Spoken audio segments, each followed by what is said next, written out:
Aloha and Minglaba to our guest today, Dr. Miemie Winn Byrd. She is an expert in U.S. Myanmar relations, and she's a professor here at DKI APCSS. Ma'am, welcome to our podcast. Thank you for taking the time. Oh, thank you. Thank you for having me. Well, I think what is of interest to me personally is that you are a U.S. Myanmar expert, but you were actually born in the country.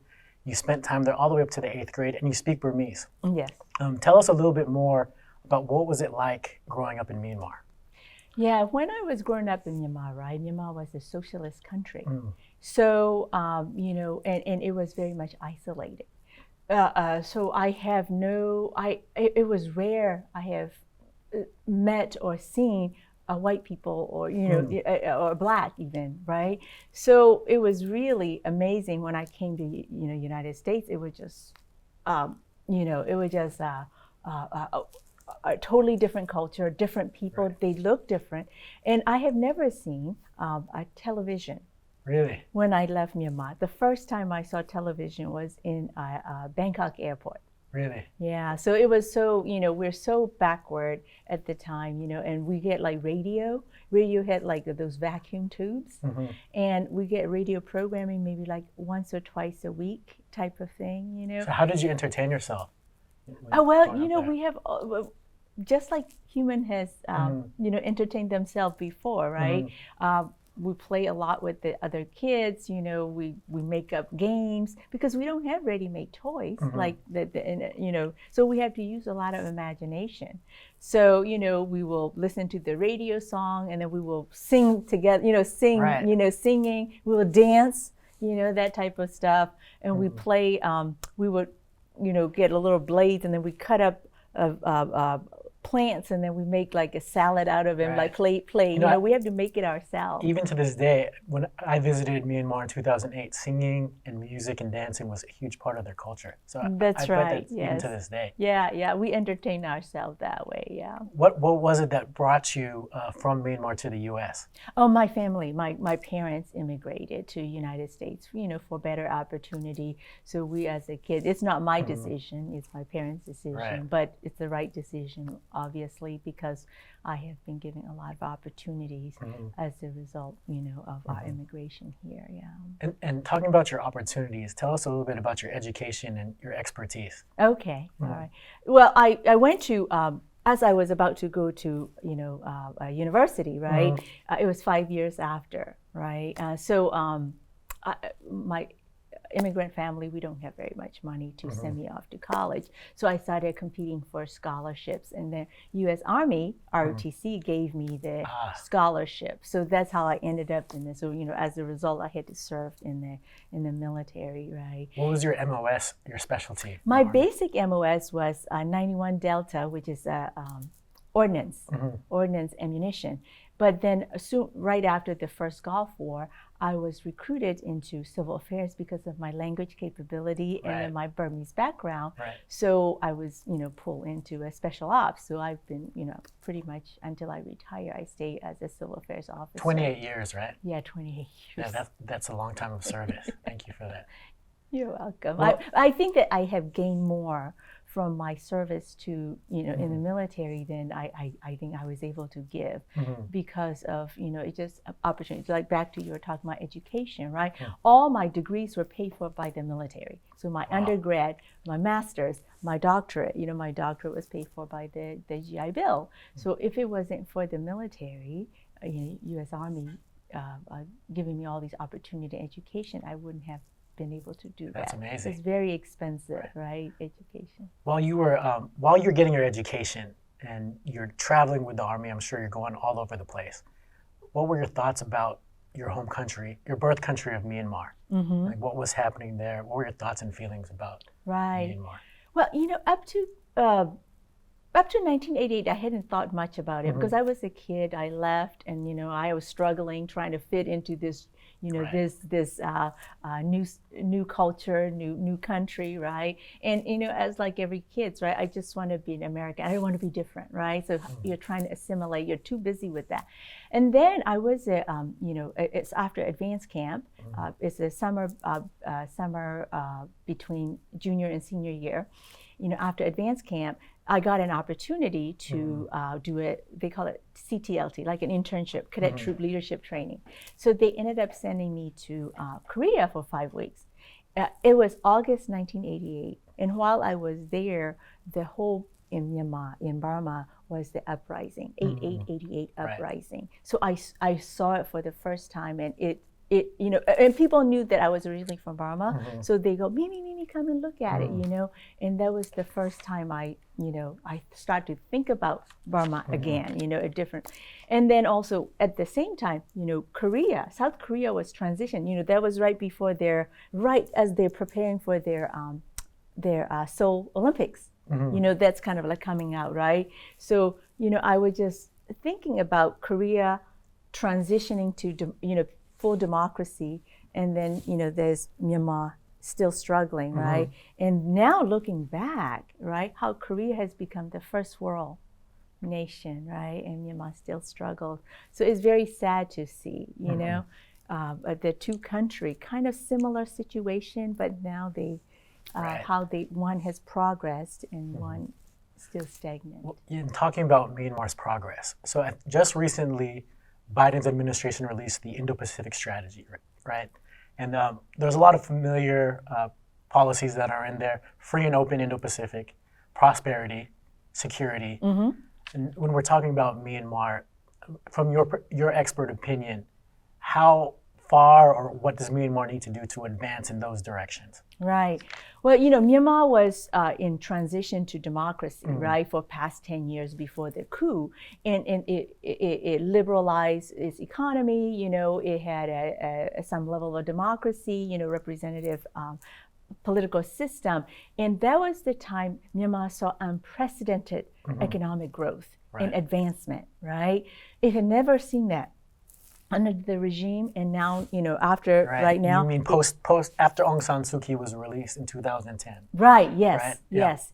Yeah. She was released in 2010, and then and then Myanmar truly tried to practice democracy in that unprecedented growth. So we can see kind of almost like a natural experiment going on.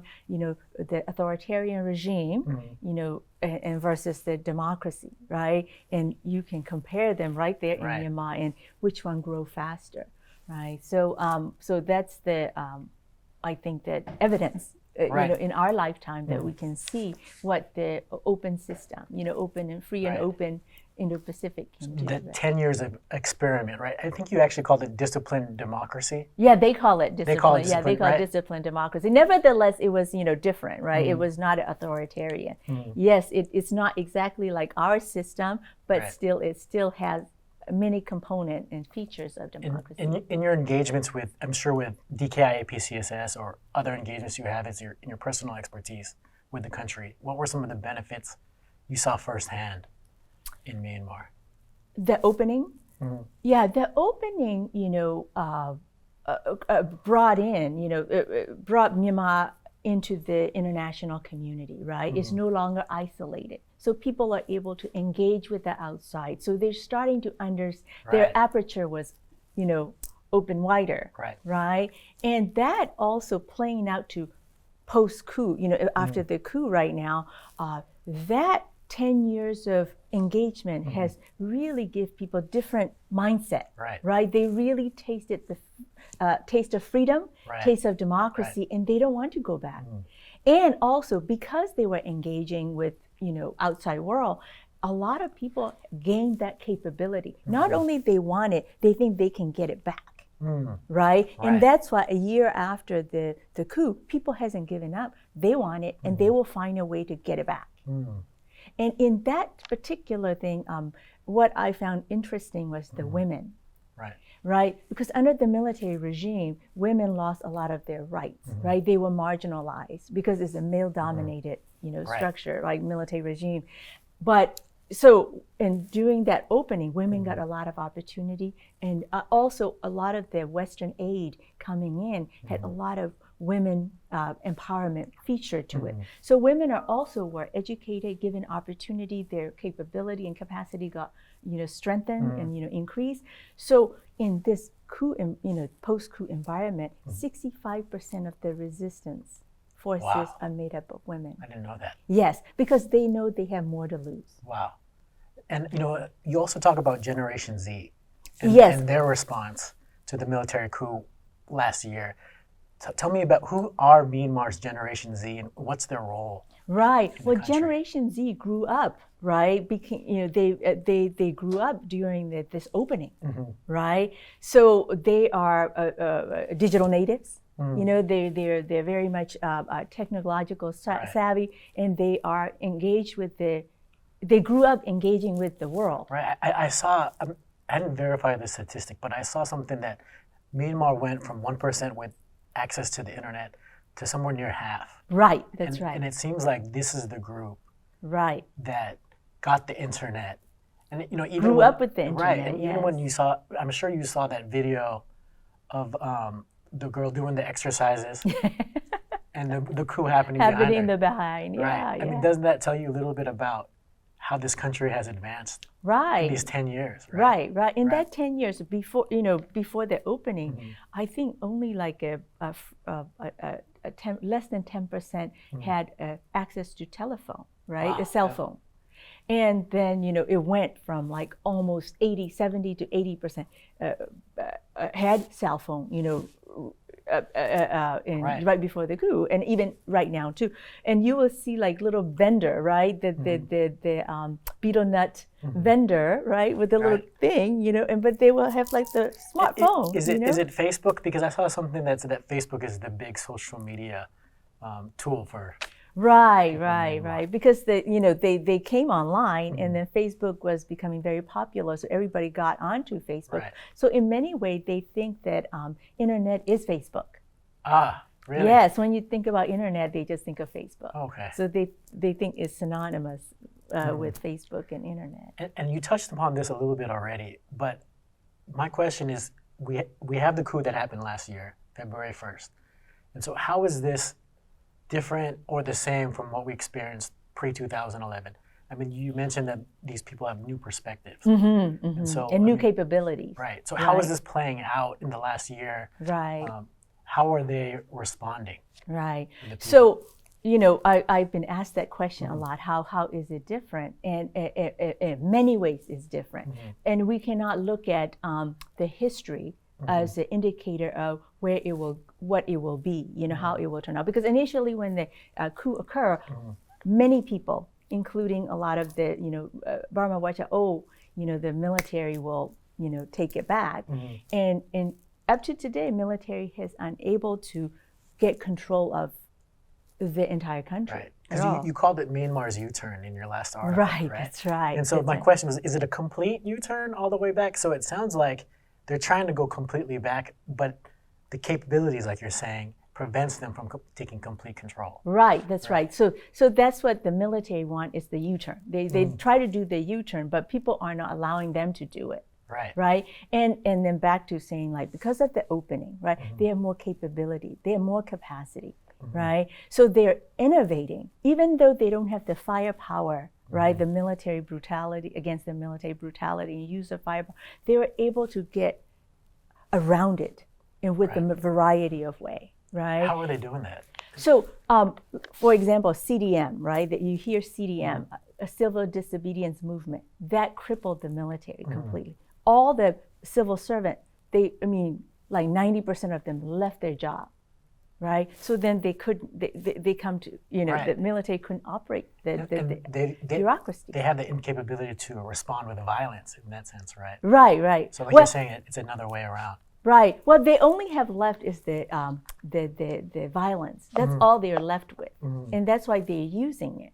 That their strategy, the only element left in their strategy is the violence, right? To create fear. Right. But the people, more they kill, they use brutality. People, instead of being fearful, they get more, committed. Their resolve grew for the injustice, and that their voices have been overturned. Their wishes have been overturned. So people get more committed, actually, and which is in line with what we, in our U.S. military, we talk about coin strategy, right? You want to win hearts and minds, but you don't win hearts and minds by, being brutal Right. to the people, right? So it has, we always say, like, if you kill one terrorist and their family, you can grow, 10 more, right? Mm-hmm. So same thing in this thing, the same principle apply in Myanmar. So more they kill the innocent civilian, these young Gen Zs, more people got committed to like, no, we're going to, for once and for all, we will root the military out. Because in '88, they didn't do it. In 1991, they couldn't do it. So this time, we are going to do it. And they are very much committed to that. Right. And then, like I was saying, also, second piece is the diaspora. Myanmar diaspora across the globe has, now they are mobilized. So many years of also, brutality in the ethnic area. Many of the minority ethnic group has to flee as refugees, right, to different countries. Now they're doing very well. They're educated and they're doing very well. Yeah, I was not a refugee, right, but educated and right, well. And a lot of capability. Yeah. So they are going, and because of the ICT, communication, information communication technology is a lot more adopted. So these people are able to utilize that ICT to talk back to the people, the inside, and providing that needed technical advice, right? That knowledge and networks, knowledge networks and funding to the people. And these diaspora, their military has no way to touch them. Right? They're out of their reach, right? And as the result, the international community is, they've been able to mobilize the international community. So every time something happened in Myanmar, real time gets spread all over. And these diasporas are making sure, the diaspora communities are making sure that. Where are they? Are they primarily in one region? No. I guess they must be everywhere. Well, I would say Africa, not too many in Africa or South America, but they're in like North America, they're in Australia, New Zealand, Europe, all over, right? So they from there, they are supporting. And every community, I know for sure in U.S., the Myanmar community in the U.S., every weekend they have some type of fundraising. Wow. They are demonstrations, right? And then also they are lobbying the Congress, right, to pay attention to. That was actually one of my questions, which is, the center, our mission is to educate, connect, and empower. And so, what can the international community do? Which you mentioned a few of them there, to empower the people of Myanmar, right, to advance. Right. So you mentioned, what else? You said lobbying Congress, fundraising, right. And technical advice, right? Technical advice, providing strategies, and and just that's why it's not the same environment as before. And then since the coup, I've been kind of looking at what are the common elements in these historically the successful revolutions or uprising. And what I found was that there are three key elements appear in these successful struggles. First one is the people's anger. The majority of the people anger, and their support, right? They're being mobilized and motivated is number one. Number two is the international pressure. And then the third is the defection of elite and military.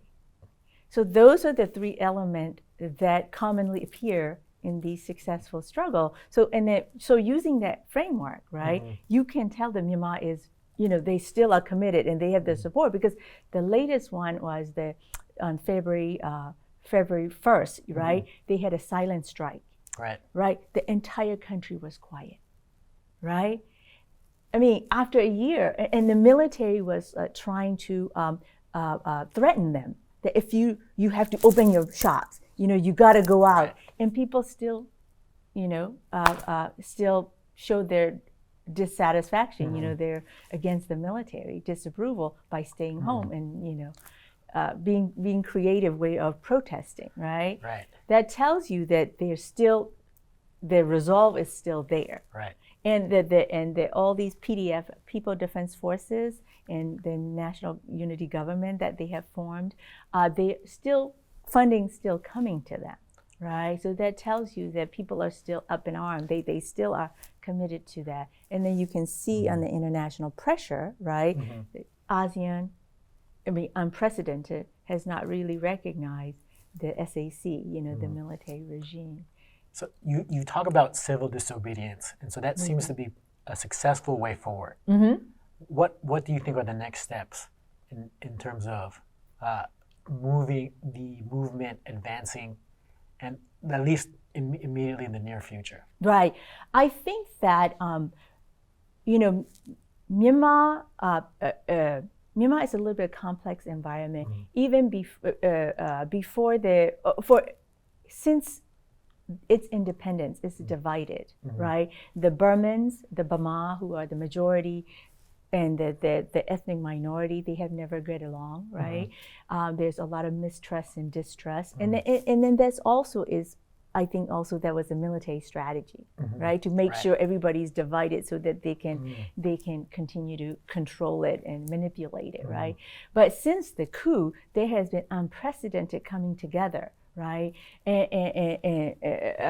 Yeah, the unity is really important. The unity, right? Because they have a common enemy now. They're all in military, but they still have many, these many years of decades of mistrust and distrust that need to be worked through. So more they're able to overcome these, then they can cooperate even more tighter.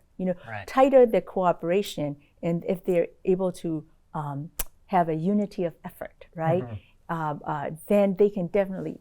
I think that will be the the turning point. Right. I think they have reached the tipping point with these strikes, and as you can see, the people are really still with it, right?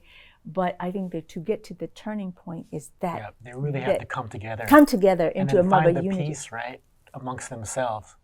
So among themselves, right? But meanwhile, military is kind of collapsing on its own. And that's something that I've been watching a lot.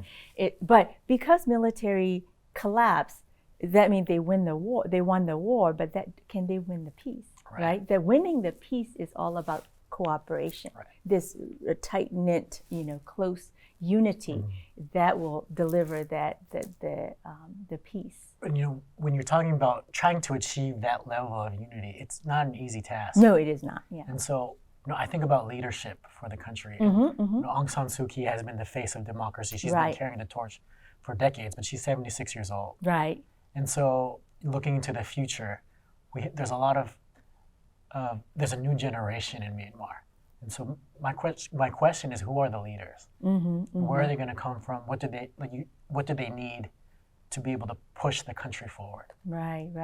Well, in a way, having Aung San Suu Kyi as the figure, the one person, right? The democracy movement was based on this one person. So when that one person is gone, it was really. But I think this current situation is more healthy. You have group, but there's no one individual. There's a group. And then plus on top of it, this movement has gone beyond Aung San Suu Kyi. Right? And many of the resistant fighters, they don't really care about the party, right? The National League for Democracy party or anything. They just want freedom. It's about freedom. Right? It's about freedom and about democracy, not about party politics. So there are many sectors, there are several they're mostly young people. They're mostly the Gen Z, older part of Gen Z that are in their nearly 30s that are leading their charge. So it's not just one, it's like several of them, leading from where they stand. That's like in the military. I always told when I was in the military, you can't have a single point of failure. That's right. So the multiple leaders, and it seems like folks are taking ownership of what they want for their country, where it's not just one person, but it's what each person wants for their country. Right. And ownership is a huge deal. Right. And they feel like they own it, right?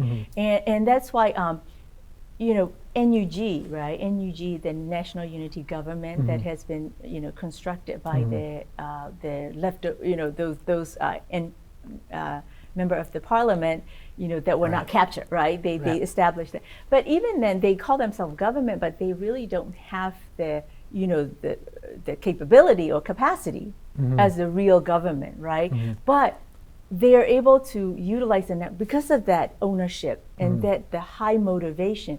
People are generally going toward the same goal, right? It's kind of like the schooling fish or flying geese formation. Right. No one really clear leader, but they all are traveling in the same direction, right? Because they have this really a clear goal, clear end state that everybody knows, right? And I mean, let's take this out a little bit wider and talk about the Indo-Pacific. Why is Myanmar important to the region? Well, yes, I'm glad you asked that because Myanmar is situated as a very strategic location, right? It's at the doorstep of China, back door of China into the Indian Ocean, right? It's at the mouth of the Malacca Strait, and Myanmar has about 2,000 kilometers of coastline. And that coastline leads into the entrance to the Malacca Strait. The back door to the right. ocean. Yeah, so it's on the Myanmar sits at the western opening of the Malacca Strait. Eastern opening is South China Sea, right? In that. So that's because of its strategic location. Over the history, right? British wanted it, right? Japanese wanted it, right? And now in strategic competition, China wants that. China needs it actually, right? And China, of course, in this strategic competition, is all about two systems. One is a representative liberal democracy, and another one is authoritarianism, right? And so China wants stability in Myanmar. It doesn't want what it is right now, but it does not want democracy, really, right? So Myanmar is also, because of that, current situation with the two systems competing, right? And Myanmar is right now at the heart, at the front line of this democracy, right? So we talked about democracy in decline. And Myanmar is a peril. It's in peril, right? So, but the good news is that 99% of the people want democracy. Unlike its neighbors, some of the neighbors, there was a huge swath of people that like the current system. They don't really want true democracy. In Myanmar, everybody wants that, really. 99% of it want that, right? So if we're able to restore democracy in Myanmar at China's doorstep, it will send a huge message, right? The democracy prevailed, right? So it's beyond just Myanmar. And I think the region is also looking at it, how we're going to, we as the United States, right, we're the flag bearer, right, of democracy. When it's come to democracy, everybody look up to us, right? Right. So we say that democracy is important, so then we need to back it up with action. Right? And to make sure that Myanmar prevails, Myanmar people prevail to, democracy. And it will send a huge message, I think, throughout. But as well as the current situation, the security situation is dire because of it's ungoverned spaces, right? And the conflict, there are a lot of conflict, and it's create situation for some of the bad actors to take advantage of, and that can spill to the rest of the region. And to close, Miemie, I wanted to bring this back to here at the center. The Asia-Pacific Center for Security Studies, we have alumni, we have fellows who, because of the pandemic or because of the current state of affairs in Myanmar, they haven't been able to come here and visit us. What message or encouragement do you have for them while they're there in Myanmar? Right. Well, I just want the alumni to remember some of the lessons that they have learned from while they are here, right? They need to implement and they need to take action. And many of them, when they were here at APCSS, they truly wanted to see the change. They truly wanted Myanmar to become a part of the international community, right? So, but the military regime, if you continue to support the military regime, that, they're not going to get there.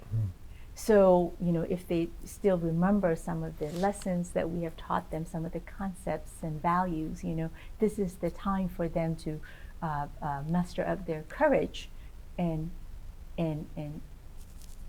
action, do action, right? Yeah. Right. Thank you, Miemie. Appreciate your time. This very valuable information. I feel educated, connected, and empowered. So thank you. I hope other folks in the region do as well. Thank you. Okay. Thank you. Appreciate you. Thank you. Thank you Bye-bye. so much.